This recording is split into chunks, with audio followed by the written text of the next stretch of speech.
Thank you, Dorothy, for being here again. Ďakujem, Dorota, za to, že si tu s nami a vítajte všetci, ktorí pozeráte. Dnes hovoríme o vnútornom dieťati a mám pre teba pripravených pár otázok, ale predtým, než sa začnem pýtať nejaké otázky, máš niečo, s čím by si rada začala ako úvod do tejto veľkej témy, ktorú považujem hlavne za veľmi dôležitú?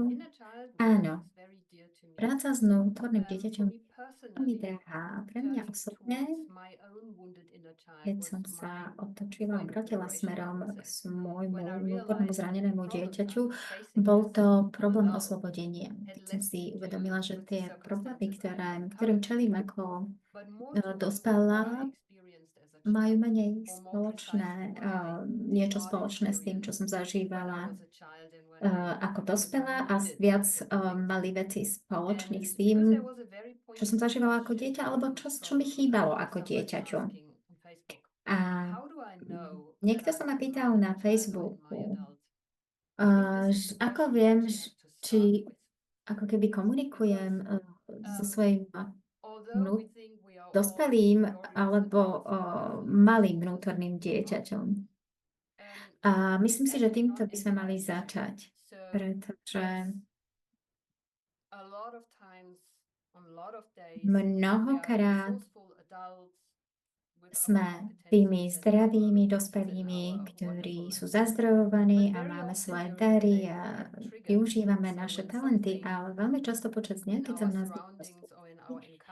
a niečo v našom prostredí alebo v rôznych kontaktoch s druhými začne triasť alebo zatrasie, tak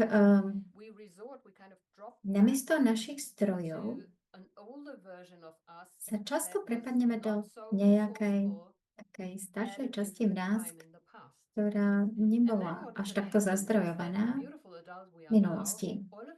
A to, čo sa deje s tým nádherným dospelým, je to, že strácame tú schopnosť a tie zdroje a reagujeme tak nejako neproporčne voči danej situácii, čiže neprimerane na danú situáciu a sme nadmieru emocionálne.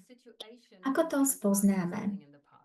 Veľmi jednoducho, keď nám táto situácia pripomína niečo z našej minulosti. Čiže keď sa v nás niečo spustí, to znamená, že niečo sa spustí v našom tele, tak cítime nejaký tlak, alebo cítime zamrznutie, alebo cítime nejakú energiu.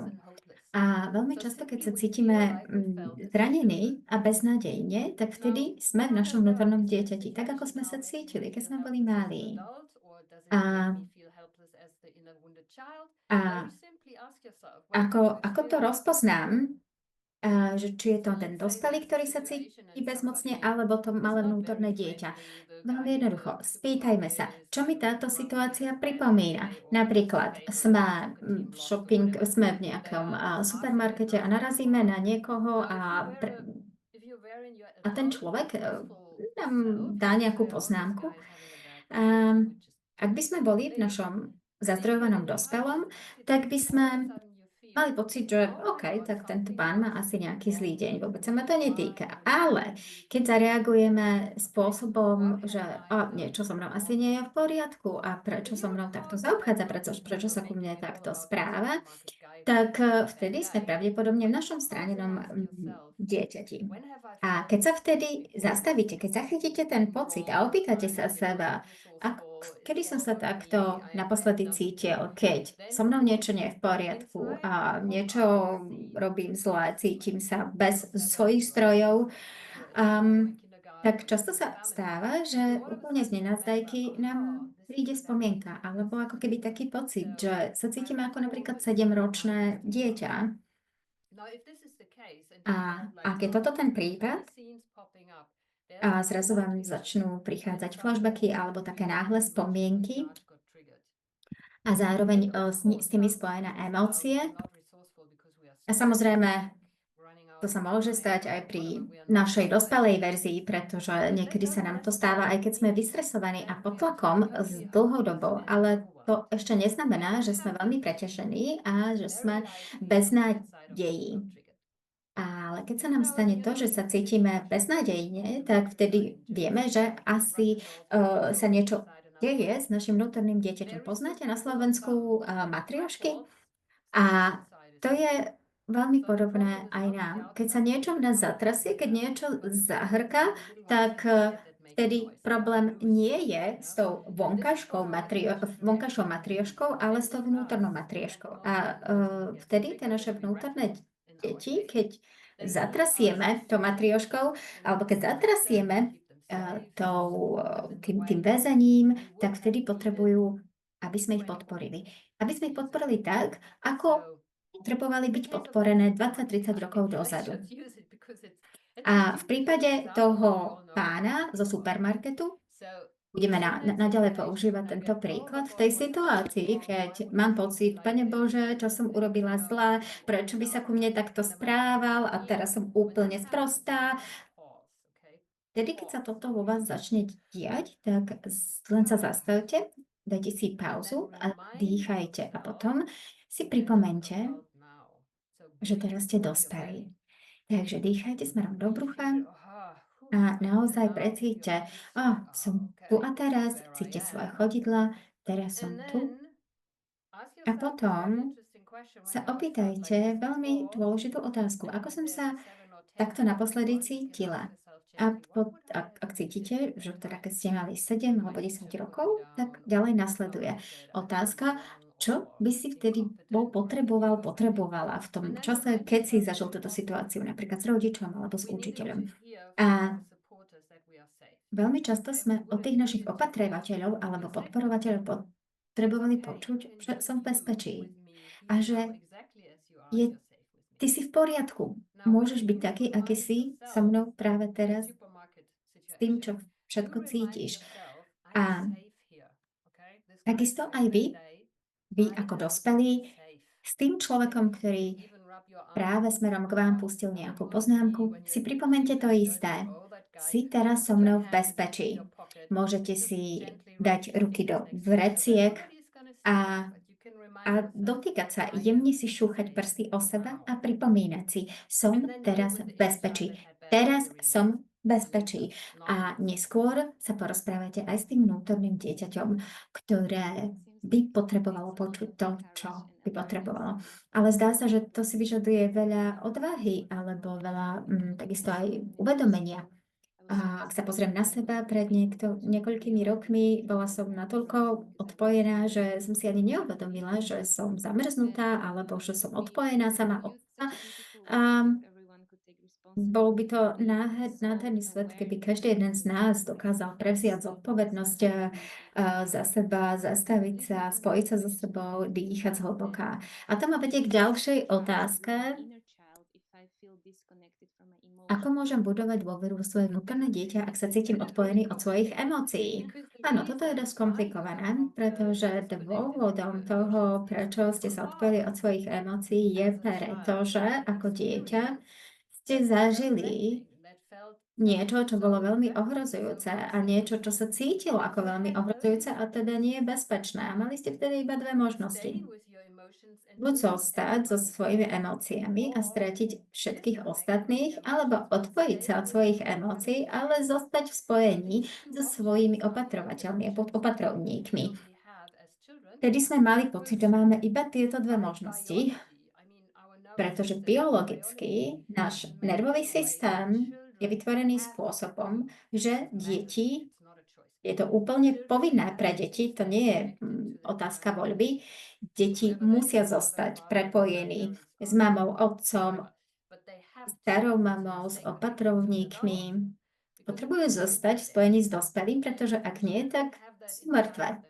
A deti to v sebe majú nejako zakorenené a oni vedia, že keď si potrebujú vybrať medzi spojením s opatrovníkom alebo teda s rodičom a medzi vlastnými emóciami, je to veľmi ľahká voľba. Vždy idú za svojou rodinou, čo znamená, že každý jeden z nás mal také chvíle v živote, kedy sme museli poprieť alebo potlačiť jednotlivé časti v sebe. Možno ste boli veľmi nahnevení a vaša mama, otec s tým nevedeli, ako zaobchádzať, alebo ste sa museli ísť schovať a došlo k nejakej hádke a podobne.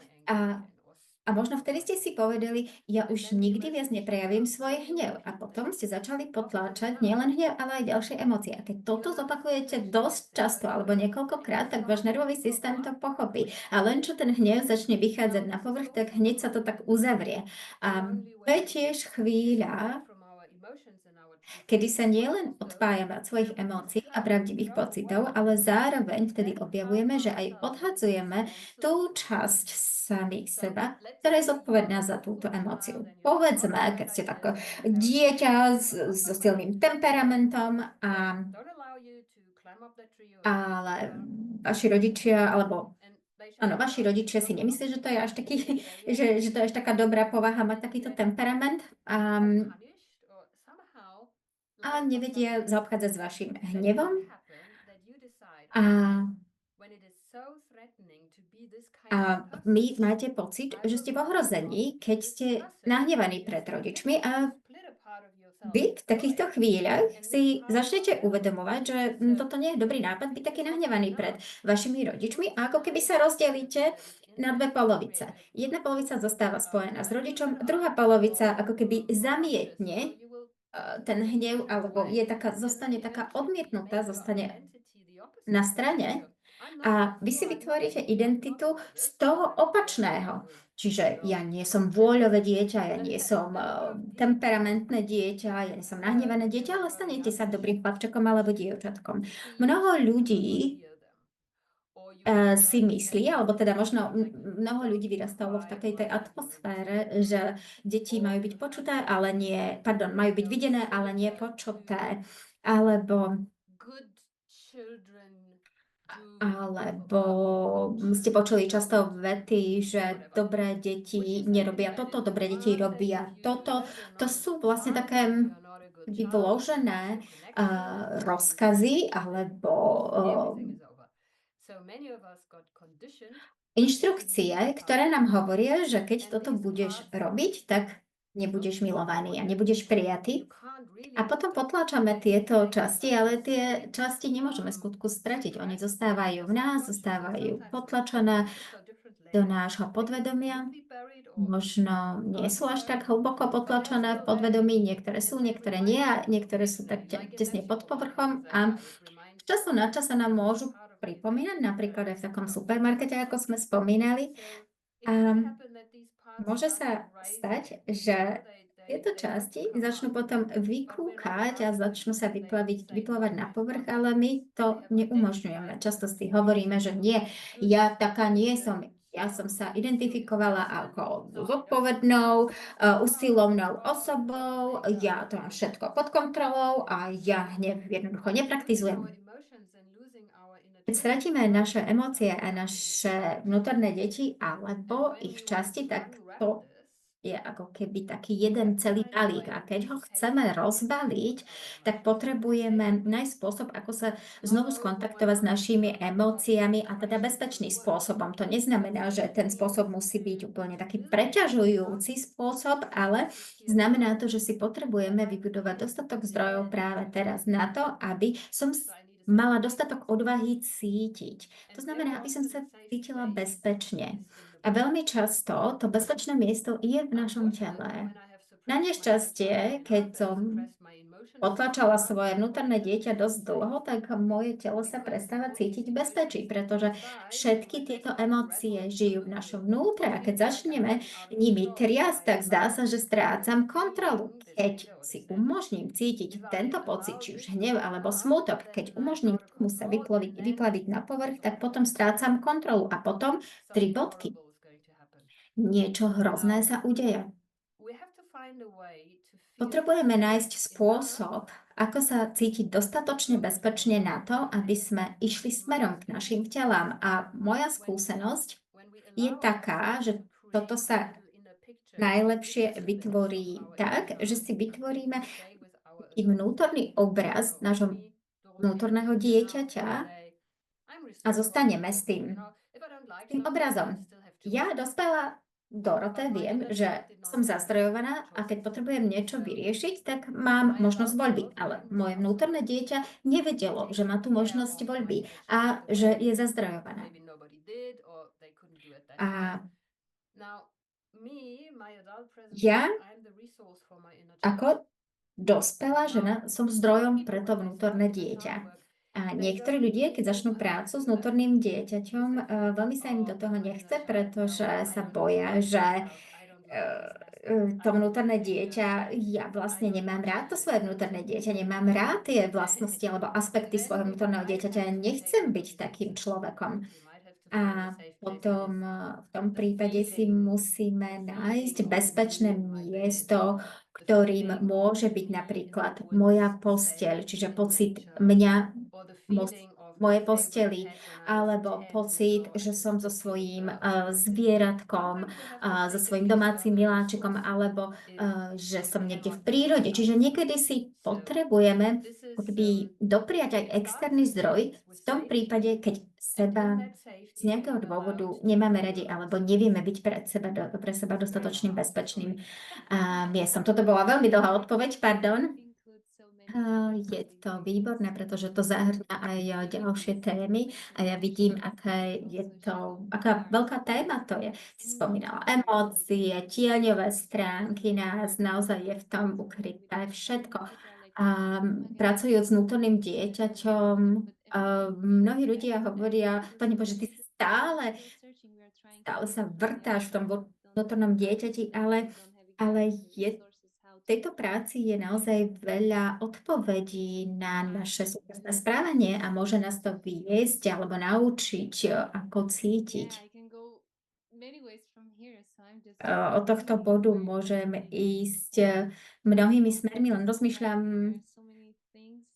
kam to teraz nasmerovať, pretože si otvorila mnohé veci, o ktorých sa teraz môžeme rozprávať. A v detstve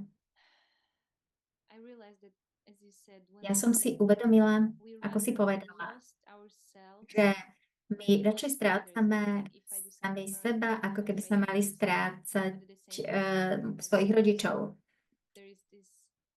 alebo stratiť svojich rodičov. Takže ja to teraz hovorím sama pre seba. Ja mám taký odtlačok, ktorý hovorí, že keď som autentická, tak nie som hodnotná. A som prekvapená, koľko ľudí dnes má problém byť autentickými a byť videný na verejnosti, pretože my máme v sebe ten odtlačok, že toto v minulosti nebolo bezpečné. Čo s tým môžeme urobiť? A mám tu aj veľa otázok. Napríklad jedna dáma sa pýta, môžem pracovať so svojím vnútorným dieťaťom, aj keď si z detstva veľa nepamätám? Áno, pretože dôvod, prečo si nepamätáme mnoho z nášho detstva, je to, že sme boli zanedbávaní a zanedbávanie v detstve to nemusí znamenať, že ste nemali čo jesť alebo že ste boli bití, ale to znamená, že ste neboli podporení, videní a ako keby objatí vo vašej emocionalite. A to znamenalo, že naši rodičia neboli k dispozícii a samozrejme neobviňujem tu rodičov v žiadnom prípade, lebo aj ja sama som rodičom, toto neobviňujeme, ale ako deti sme v tomto prípade nedostali to, čo sme potrebovali na to, aby sme si rozvinuli zdravú dospelú emocionalitu a sme museli potlačiť niektoré alebo uzavrieť niektoré naše časti. A v tomto móde naša pamäť funguje poriadne a nepamätáme si na všetky situácie. Takže mnohí preživší emocionálneho zanedbávania s rodičmi, ktorí dali ako keby taký naozaj hodnotný život, si nepamätajú na mnohé situácie z detstva a často hovoria, že si na mnoho nepamätajú a povedia, mal som šťastné detstvo, ale nepamätám si z neho veľa. A pre mňa to bol ten istý problém.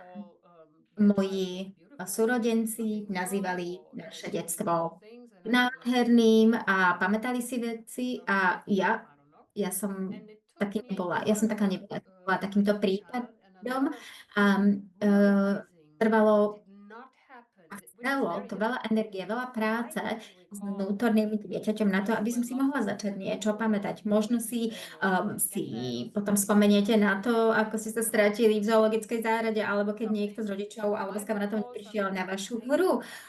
Možno si potom spomeniete na niečo, čo je bolestivé, ale to je častejšie, ale menej časté a zároveň ťažšie je spomenúť si na to, čo sa neudialo. Čiže často sa stáva, že, my nemáme v našom mozgu, zakorenené alebo otlačok toho, že aby ma niekto objímal alebo dal mi, pocit bezpečia alebo emocionálneho bezpečia. Čiže mnoho ľudí, ktorí zažilo emocionálne zanedbávanie, si veľa nepamätajú a to je moment, v ktorom sa potrebujú vrátiť k svojmu telu, lebo to, čo sa deje, keď zanechávame alebo potláčame časti zo seba, tak si vtedy vytvárame takú veľkú stenu a odpájame sa od tela a za touto stenou alebo za touto hranicou, sú tie stratené časti nášho detstva. A veľmi pomaličky túto stenu alebo túto hranicu potrebujeme začať znižovať. Potrebujeme si začať uvedomovať mnoho z tých momentov, kedy sme sa vypli, kedy sme sa odpojili. A s uvedomovaním si mm, a so spájaním sa zo seba si začnete počase všímať, ako často sa odpájate od seba a začnete si spomenúť. Ja som sa časom musela zastaviť a naozaj chytiť sa v určitom momente a spomaliť, pretože žijeme veľmi rýchlo a fungujeme na autopilota. Často musíme spomenúť a spomaliť, uvedomiť si, že potrebujem sa cítiť namiesto toho, aby som to zajedla, aby som to začala riešiť iným spôsobom, na aký som bola doposiaľ zvyknutá. Takže určite, aj keď si nespomínate na nič z vášho detstva alebo na málo, tak pracujte s vnútorným dieťaťom a je treba si vytvoriť ten vnútorný obraz a povedzme, keď sa vo vás niečo spustí v dospelom živote, ak sa vrátime k nášmu prípadu toho človeka alebo toho pána v supermarkete, je treba sa naozaj zastaviť a povedať si: "O, niečo sa vo mne spustilo a cítim niečo fyzicky." A potom sa vráťte k svojmu telu a opýtajte sa, čo teda cítim fyzicky. Možno cítim nejaký uzavretý hrudník, alebo sa vám nedá rozprávať, alebo že chcete utiecť čo najrýchlejšie, alebo sa vám zníži teplota a je vám zima, alebo naopak si uvedomíte, že sa vám nedá riadne dýchať, že niečo sa deje s vašim telom a potom sa k tomuto pocitu telesnému môžete obrátiť a ísť smerom k tým zmyslovým vnemom. A môžete si vtedy povedať: "OK, toto znamená, že moje telo sa aktivovalo a to znamená, že moje vnútorné dieťa sa cíti bezmocné a požadovačné a nehodné a tak ďalej." A vtedy sa môžete rozhodnúť vybrať si zdravé zvládnutie tej situácie. Ak chcete vaše vnútorné dieťa pomenovať, odporúčam, ale volajte ju inak, ako súčasné je. Ja by som ja som pomenovala svoje vnútorné dieťa Dory a Teta a ja mám dve teda vnútorné deti. Ja mám to maličké vnútorné dieťa a potom mám ešte tínedžerku, pretože moja tínedžerka, wow, to bolo niečo. Ale zároveň to bola verzia mňa, ktorú som využila na to, aby som prežila. Ale mám ich tak oddelenie, pretože nie vždy spolu súhlasia. Takže moja malička možno niečo chce, ale moja tínedžerka povie v žiadnom prípade.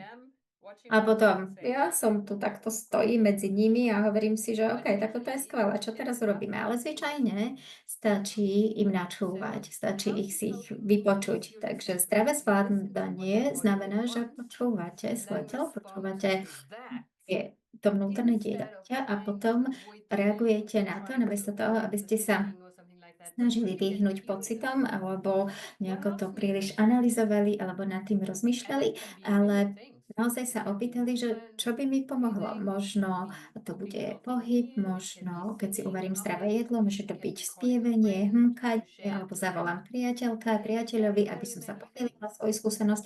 Naozaj môže to byť mnoho vecí. A väčšina z nás aj vie, čo znamená nezdravé zvládanie, ale zdravé zvládanie je niečo, čo nám pomáha zaobchádzať alebo zvládnuť tú situáciu, keďže to, čo sa vám udialo 15 alebo 10 rokov dozadu, už neviete zmeniť, ale viete teraz zmeniť túto danú situáciu a to, ako sa cítite. A táto situácia, v ktorej ste teraz, tuto máte možnosť voľby. Nemôžete zmeniť to, čo sa nestalo, alebo to, čo sa stalo. Znovu dlhá odpoveď. To je v Okay, but let's poriadku. say that Ale someone povedzme, wants to work with že connect with their child nejaká better. osoba sa chce Child is spojiť triggered, of course. so svojím vnútorným dieťaťom ešte predtým, než sa v nich niečo spustí. Bolo by fajn sa začať spájať s vnútorným dieťaťom ešte predtým. A to je spojené s ďalšou otázkou, aké jednoduché cvičenia, vizualizácie alebo meditácie môžem robiť každý deň, aby som podporovala a spojila sa so svojím vnútorným dieťaťom. Čiže ešte predtým, keď zamrznem alebo keď sa spustí nejaká reakcia.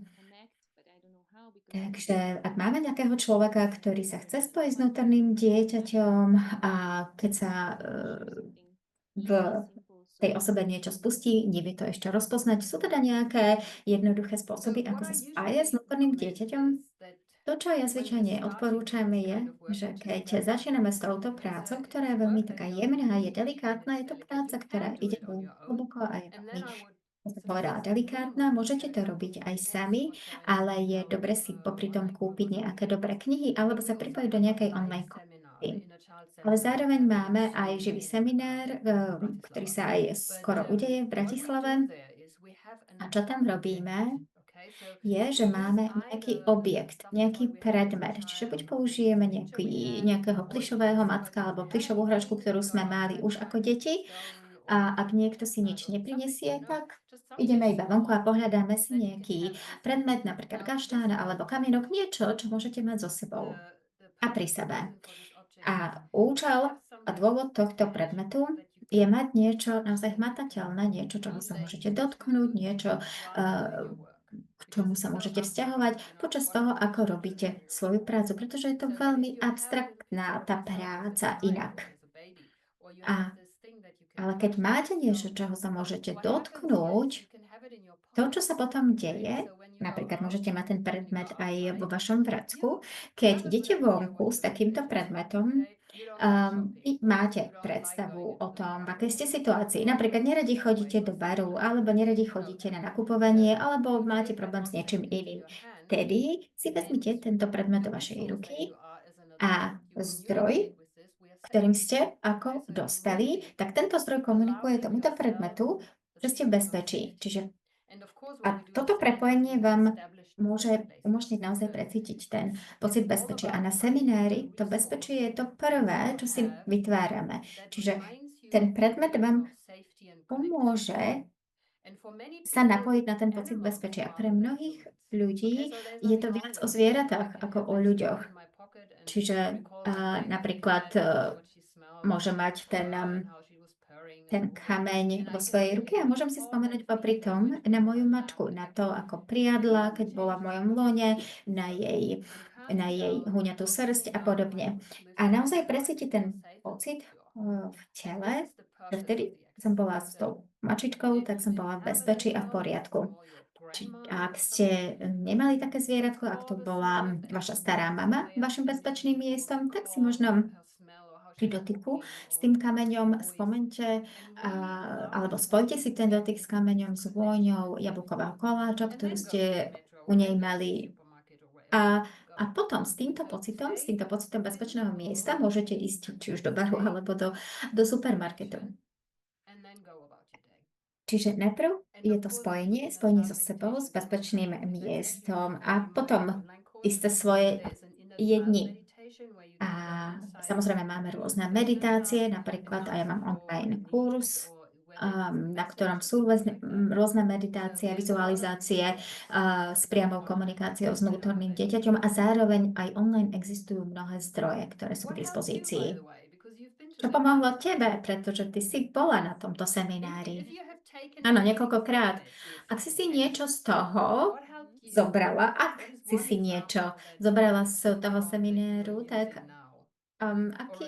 čo je to, čo si vzala?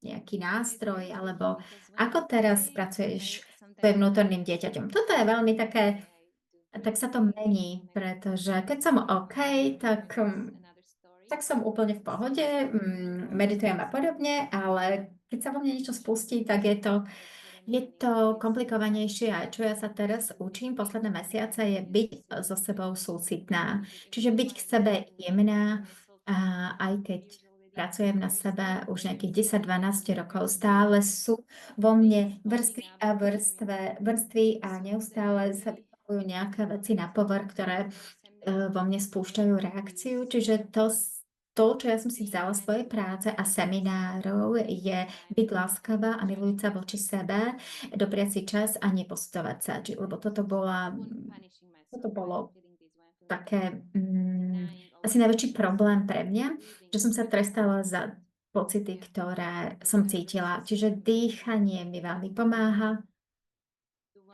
a tento typ dýchania, keď, keď dýchate cez nejaký odpor, a samozrejme záleží na situácii, niekedy mi pomáha pohyb, pretože v minulosti som často zamrzala, spievanie alebo vykričanie sa, ale v súvislosti s vnútorným dieťaťom to, čo mi pomáha, je naozaj byť súcitná a byť jemná. A čo mi veľmi pomohlo, bolo to, že ja som veľmi milá a láskavá voči druhým, ale nikdy som nebola láskavá v sebe. A jedna osoba sa ma opýtala nedávno, Miška, predstav si, ty si taká láskavá k druhým a v momente, keď cítiš niečo, čo nie je pre teba v poriadku, tak si spomeň na to, akým spôsobom zaobchádzať s druhými a potom začni takisto zaobchádzať aj so sebou. A to, čo tieto dni robím, je, že sa usilujem si zapamätať alebo spomenúť si na to, čo povedala. Čiže spomenúť si na to, ako sa správam k druhým a takisto sa správať k sebe. A to je to, čo mi pomáha. A niekedy si predstavím svoju budúcu ja a akú radu by mi moja budúca myška dala teraz. A ďalšia vec, ktorú mi seminár dal, je neutekať od toho, čo je tu a teraz, aj keď niekedy je to ťažké, ale mám šťastie, že mám okolo seba ľudí a môžem im zavolať v prípade, že potrebujem pomoc.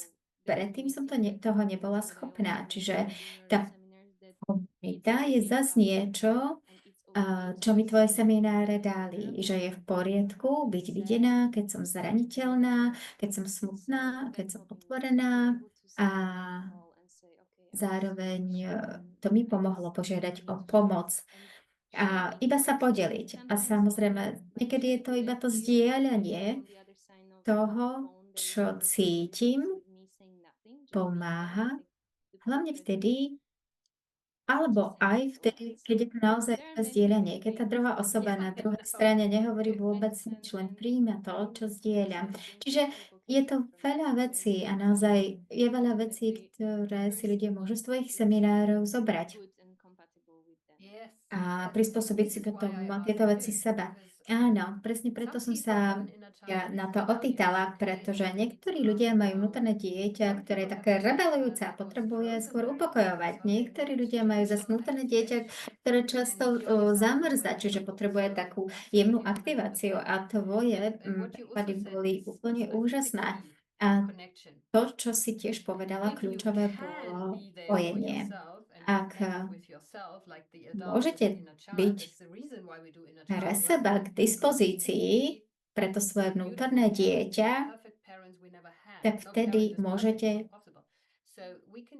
pre seba byť tým perfektným, ideálnym rodičom, ktorého ste ako dieťa nemali.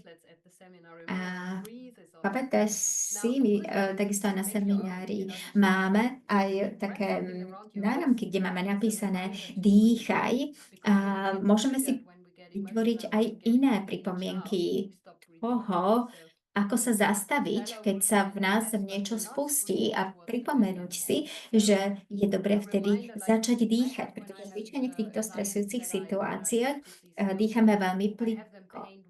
A a napríklad ja svojim klientom niekedy odporúčam, aby si namaľovali nechť na jednej ruke, na maličku napríklad, ako takú pripomienku, alebo keďže niekedy zabúdajú v stresujúcich situáciách, čo robiť, tak im odporúčam, aby si vytvorili takú sadu nástrojov, čiže takú malú krabičku, alebo napríklad aj virtuálnu sadu nástrojov v mobile, že keď sa niečo v nich spustí, tak majú takú lekárničku, takú prvú pomoc, že dajú si do tej krabičky niečo, čo vonia, napríklad nejaký esenciálny olej alebo nejakú kúsok látky s aromatickým olejom. Prečo? Lebo keď niečo ovoniate s výraznou vôňou, tak vás to vráti do prítomného momentu. Máte tam niečo, čo môžete ochutnať, napríklad mentolku alebo nejakú sladkosť, ktorú si môžete vložiť do úst a ktorá má silnú príchuť alebo chuť, pretože znovu vás to vráti do prítomného momentu. A potom tam majú aj nejakú pripomienku vnútorného dieťaťa. Čiže to je taká tá núdzová v úvodzovkách lekárnička, lebo keď sa v nás niečo spustí a sme v strese, tak sa máme k čomu obrátiť, pretože vtedy sa cítime stratení, vtedy sa cítime uzavretí alebo taký prepadnutý v tej zranenej časti a to potrebujeme dostať sa z toho von, potrebujeme skúšať. A na začiatku možno potrebujeme workshop terapeuta alebo priateľov, lebo toto potrebujeme skúšať, lebo toto, keď sa nám dialo, keď sme boli deti, tak v prvom rade sme sa vtedy cítili ohrození tým, že stratíme naše vzťahy, preto sme sa radšej odpojili od svojich emócií a preto to odpojenie je keby prvý mechanizmus, ktorý tvorí tú ranu. A potom ďalší problém je, že ľudia často nežiadajú o pomoc, pretože majú pocit, že keď požiadam o pomoc, aj tak mi nikto nepomôže. Alebo je to trápne, že keď požiadam o pomoc, tak sa mi vysmejú, alebo sa budem cítiť zahanbene a podobne. Žiadať o pomoc môže byť znovu problematické.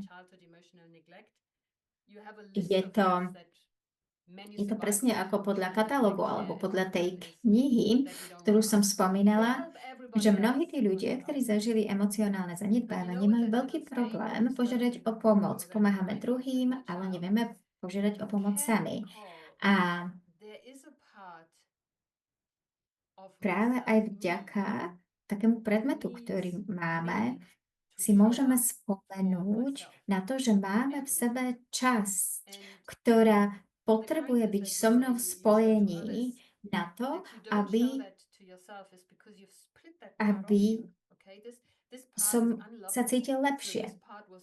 A často pre nás táto časť bola nehodná lásky, respektíve keď bola autentická, tak to bolo príliš veľké riziko, lebo mohla stratiť lásku. A keď jej budete pripomínať, že toto nebolo úmyselné, keď nejaké okolnosti vás prinútili, aby ste sa odpojili od tejto časti,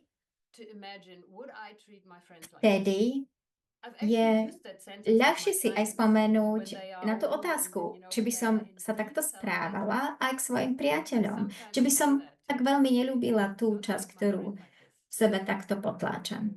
A to hovorím aj svojim klientom inak. Často hovorím, nesprávaj sa k môjmu priateľovi takto. Oni sa na mňa s údivom pozrú a ja poviem, ja mám rada túto osobu, ktorá predo mnou sedí. A prosím, aby sa k tejto osobe správala lepšie. A im sa to potom spojí. A im to potom dôjde a uvedomia si, že ja by som nikomu it can nedovolila, help aby sa takto to správal k mojim priateľom, ale ja sám sa k sebe to takto remind správam. yourself that Čiže you are môže nám pomôcť, keď si you are the person. pripomenieme, Okay. že vy ste tou It's like I osobou, saw ku this post the other ktorej sa day, like you potrebujete were given a správať human. láskavo. When A you were born, you were given a human. So ako jeden treat post yourself mi minule pripomenul, že quality. So bol and vám as a daný reminder, have a little token bol vám daný you človek. can Keď check ste sa out. narodili, bol vám daný človečik. Takže správajte sa podľa toho k tomu človečiku.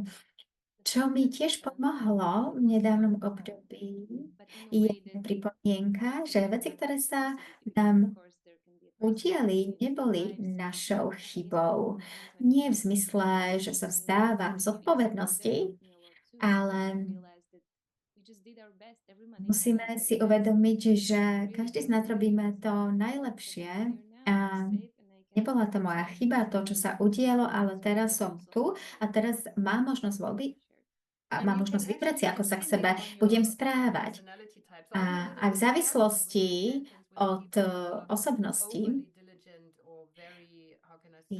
ja som veľmi napríklad opatrná voči ľuďom, ktorí sú takí prísni a takí rigidní, tak im o to viac hovorím, že to nebola vaša chyba, ale teraz máš možnosť sa o seba postarať.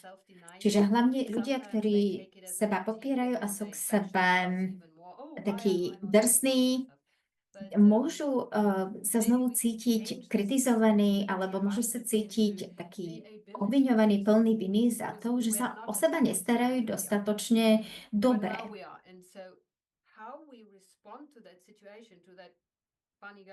A im to pripomínam takým láskavým spôsobom. A to, ako my reagujeme na tých ľudí v supermarkete, povedzme, keď sme zamknutí v tej nezdravej časti alebo v tej zranenej časti nás, tak vtedy tak nevieme reagovať adekvátne.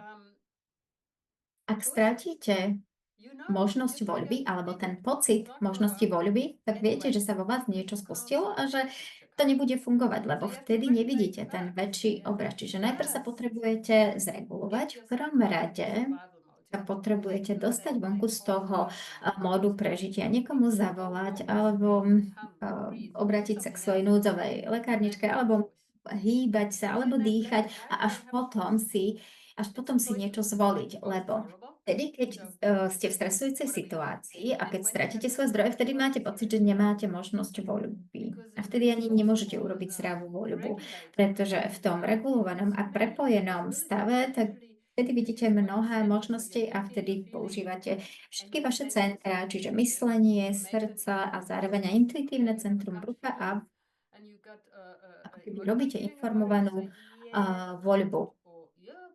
A viete si navnímať, že či daná možnosť sa cíti dobre alebo nie. A potom si to myseľ ako keby odôvodní. Tieto centra fungujú spoločne, ale keď sa u vás niečo spustí, nejaká stresová reakcia, keď zrazu príde to zranené vnútorné dieťa, vtedy nevidíte tie možnosti, vidíte iba, máte takéto tunelové videnie a vidíte iba jednu možnosť toho, čo môžete urobiť. A to je taká červená zástavka, taký alarm, ktoré si treba začať všímať a treba si začať mapovať a dávať tie jednotlivé červené zástavky na to svoje územie, aby ste vedeli, že ktoré situácie vo vás spúšťajú. Samozrejme, že sa nemusíme vyhýbať spúšťačom, ale je treba s nimi zaobchádzať múdro. Napríklad vieme, že dnes máme určitý meeting, stretnutie a pravdepodobne toto stretnutie vo mne niečo spustí, nejakú stresujúcu reakciu. Čiže ako sa môžem podporiť? Takto môžete sa pripraviť, môžete urobiť to, čo potrebujete na to, aby ste sa cítili uzemnení pred tým stretnutím a niekedy kľúčové je children spojenie, ako si povedala, so pretože tie naše connect with vnútorné them deti and to sú play with odpojené. them or to go on to Je the next treba playground sa and s nimi spájať, slide hrať sa, or ísť na ďalšie ihrisko a vyskúšať si hojdačku alebo šmýkalku. Hra je veľmi dôležitá a hra je vlastne regulačný nástroj. Čiže ak chcete regulovať svoj nervový systém, poďte, nájdete nejaké zvieratka alebo nejaké detičky a hrajte sa s nimi. Ako samozrejme, môžete sa hrať aj sami, môžete ísť na hojdačku, ale hra je oveľa účinnejšia, keď sa hráte s niekým. Another question from one lady. Ďalšia otázka Can od inner dámy. child help with No, anxiety or že depression? uzdravenie vnútorného dieťaťa pomôcť pri úzkosti alebo depresii? Jednoznačne. Aj úzkosť a depresia sú následkom odpojenia, ktoré sa udialo. Depresia je zvyčajne únikom pred cítením určitých pocitov, emócií.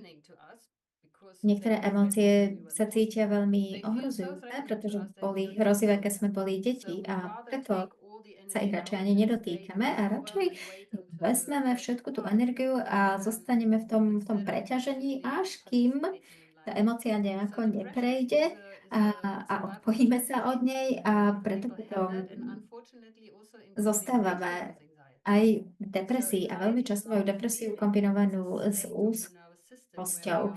Úzkosť nie je pocit, ale je to stav nervového systému, keď sme neustále v napätí, keď sme v neustálom ohrození, ale zároveň nás nik nenaháňa a neexistuje okolo nás žiadne nebezpečenstvo, ale celý čas sa cítime ohrození.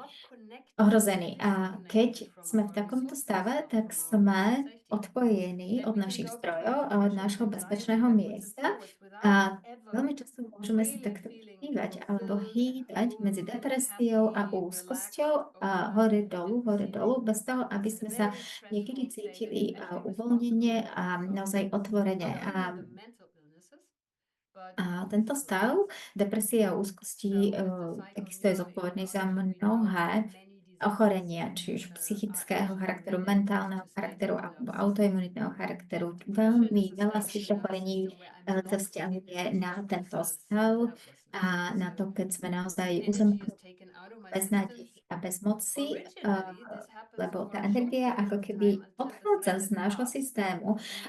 Pôvodne, evolučne to bolo určené iba na krátke obdobie, na to, aby sme sa obránili pred nejakým predátorom. Ale v súčasnosti sa nám často, alebo mnohým ľuďom sa stáva, že sme v móde prežitia a nevieme sa uvoľniť. A mnohí ľudia majú takú depresiu. Ľudia chodia normálne do práce, vychovávajú deti, ale v skutku nevedia precítiť radosť alebo hlbokú vďačnosť alebo pocit takého naplnenia a lásky, pretože sú uzavretí z nejakého dôvodu, je pre nich toto cítiť nebezpečné. A keď privedieme naše vnútorné deti domov, keď sa s nimi spojíme, možno aj v doprovode terapeuta, tak potom sa náš nervový systém môže zresetovať a toto sa môže uzdraviť. A tá kultúra, v ktorej žijeme, nám uľahčuje sa odpájať od seba a naozaj ísť do depresie a úzkosti. A nerobí nám to až takým ľahkým zostať v spojení, v uvoľnení a v radosti. A možno to, že zostaneme v spojení s našim vnútorným dieťaťom, zároveň nám pomôže byť lepšími rodičmi pre naše vlastné deti. Lebo výchova detí a život s deťmi od nás vyžaduje to, aby sme boli naplno k dispozícii a aby sme boli ľudskými bytostiami, lebo takto ľudské bytosti žijú, sú vzájomne prepojené. A keď sme k dispozícii pre náš kmeň alebo pre rodinu, to by tiež zároveň začalo meniť aj našu kultúru. Takže je veľký fanúšik seba uzdravenie, pretože to nám zároveň umožňuje byť viac ľuďmi. Je to nádherné. Ako si môžeme pomôcť a zároveň ako môžeme pomôcť aj našim deťom, pretože deti sa učia od nás, ale zároveň my sa môžeme učiť od nich cez hru. A cez tú hru sa môžeme možno naučiť alebo zistiť to, čo chýbalo nám ako deťom. A aj o tom je tá práca s vnútorným dieťaťom a preto cítim také nadšenie vo vzťahu k tejto práci. My pri nej odomýchame skutočný potenciál seba samých, pretože každý z nás, keď máme to ego a tú predstavu seba samého, necítime sa naplnení. Ale keď ustavíme naše vnútorné deti a privedeme ich domov k sebe, tak vtedy cítime ten kreatívny potenciál, cítime aj takú ľahkosť bytia a takisto aj to, čo cítia deti, keď sú napríklad na pláži, dáte ich na pláž a okolo nich je zrazu ďalších 5 detí, s ktorými sa hrajú, alebo na ihrisku. Deti cítia ten deti držia v sebe ten potlačený potenciál. Lebo my, keď sa narodíme, sme úplne malé bábätká a nemôžeme síce nič robiť sami, ale máme v sebe úplne všetko. Celý ten ľudský potenciál je v tom malom bábätku. A keď rastieme, tak strácame nejaké veci alebo uveríme určitému podmieňovaniu a práca s vnútorným dieťaťom a jeho uzdravenie pre mňa znamená to, že ja som sa začala cítiť naozaj tak silnejšia, ale nie v zmysle naozaj takej moci, ale z pozície bezpečia. Že ja som sama v bezpečí, sama so sebou a ty si so mnou v bezpečí tiež. A tiež to, že si môžem vybrať a mám odvahu si vybrať a zvoliť pre seba to, čo chcem. Zároveň mi to umožňuje si stanovovať zdravé hranice, vybrať si to, čo je pre mňa dobré a čo nie.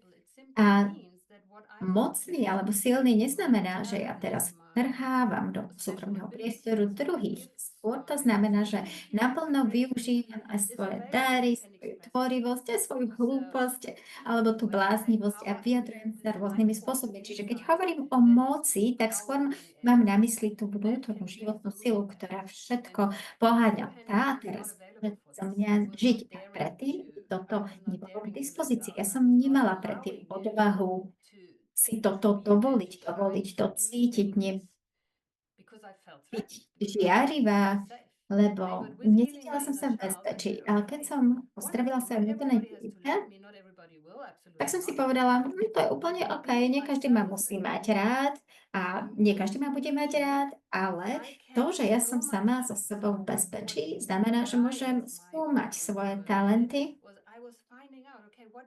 a tiež som začala som zisťovať, aké sú tvoje talenty, čo chceš viac rafinovať, ešte tak zjemniť, vylepšiť, vycibriť a akým spôsobom toto môže slúžiť ľuďom, ako sa to dá žiť a ako sa toto môže žiť cez mňa. A videla som to aj u mnohých svojich klientov, keď sa vrátia sami k sebe, uzdravia svoje vnútorné dieťa, tak zrazu začnú byť veľmi tvoriví a tá životná sila, ktorá začne nimi prechádzať, veľmi, je veľmi silná. Zároveň nemusí byť taká, že náhla a veľká, ale je to taká jemná, nežná sila, ktorá umožňuje napojenie, hlboké spojenie.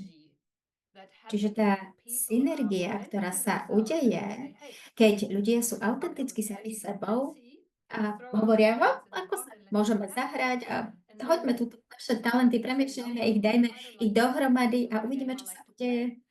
A možno niekedy musíme povedať, táto hra sa mi nepáči a potrebujem z nej odísť, ale veľmi často sa udeje taký zázrak, také kúzlo. A preto tá práca s vnútorným dieťaťom je niečo, čo je mojou vášňou a milujem ju. This was so beautiful, thank you. Yeah. Toto bolo veľmi pekné, ďakujem. Ďakujem pekne. It's just so simple. Je to pritom také jednoduché. Pamätám si, raz som bola vo svojej komunite, bolo asi 11 v noci a vonku veľmi pršalo a potom niekto mi zaklopal na dvere z tej komunity a povedal: "Vidíš ten obrovský dážď? Poďme, budeme stať, budeme sa hrať v daždi." Takže áno, tá hravosť a spontaneita je veľmi dôležitá a my ju často strácame. A pritom to pár jednoduchých vecí, ktoré dokážu premeniť našu realitu alebo ju posunúť, lebo môžeme byť naozaj čokoľvek chceme. A naozaj to mení život všetkým nám, že nie je to niečo egoistické. Niekedy máme pocit, že je egoistické, keď chceme byť sami sebou a nemiluj sa až natoľko, alebo neľúb sa až natoľko, lebo je to sebecké.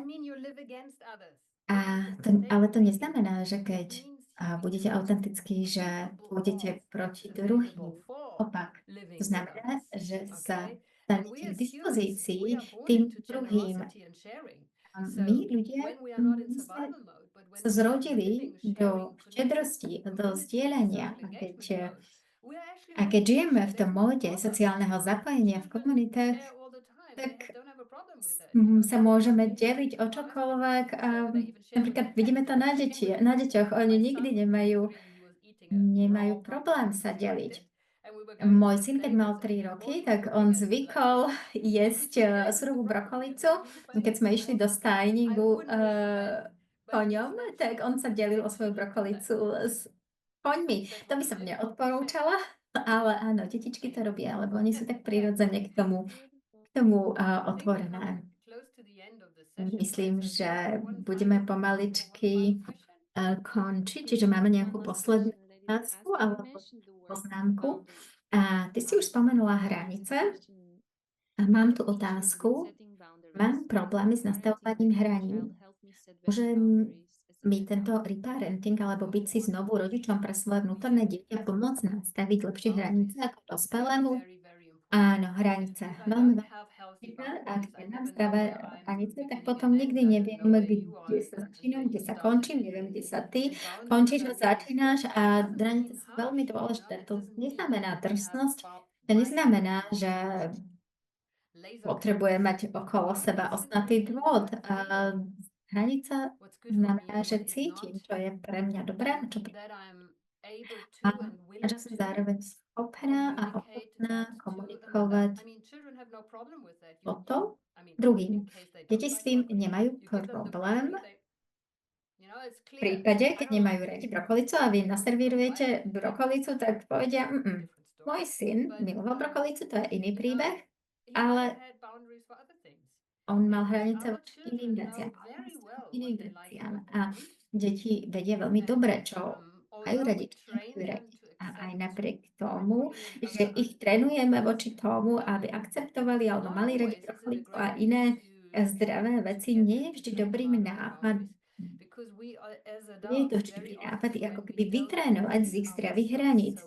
Lebo ako dospelí už potom veľmi dobre necítime v seba samých. Keď sme v kontakte s vnútorným dieťaťom, tak potom to nie je problém.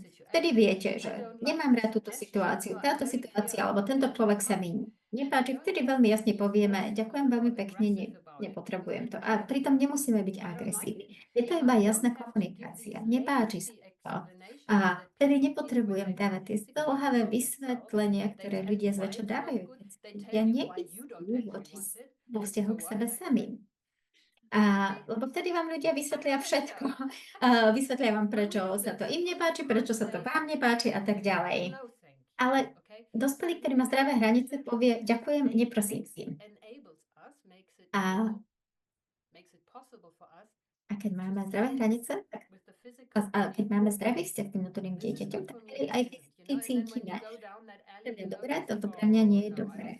A keď idete napríklad aj nejakou alejou v tme, tak niekedy máte taký veľmi jasný, inštinktívny pocit, toto nie je to dobré miesto pre mňa.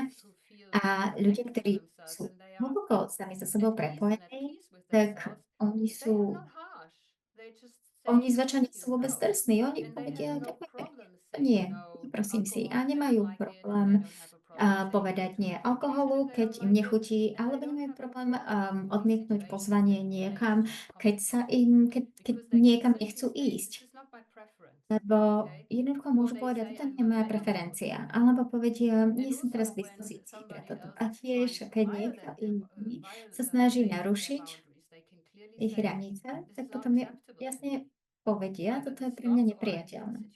Buď toto teraz prestane, takýto typ správania, buď ty prestaneš, alebo odchádzam.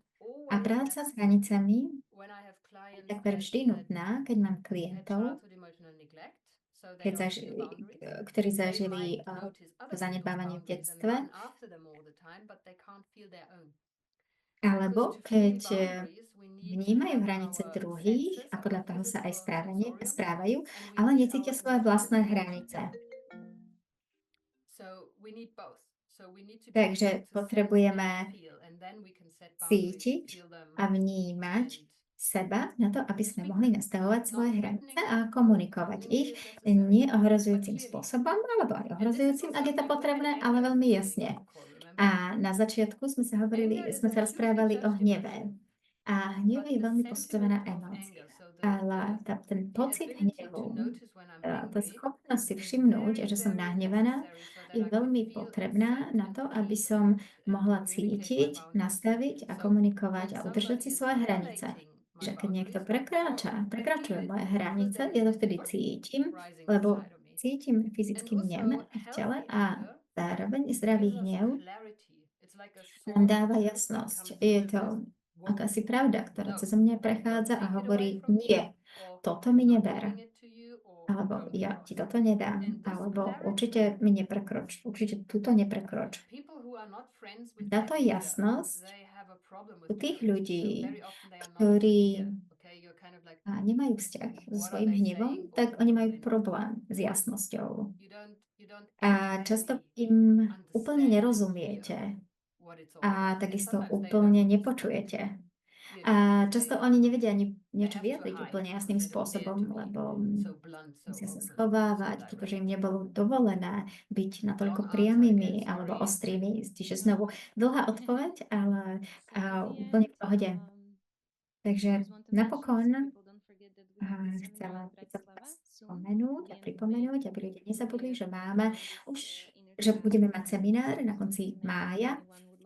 Tento seminár o vnútornom dieťati a máme 10 posledných miest, čiže ak z vás ešte váha, tak teraz je ten moment sa rozhodnúť.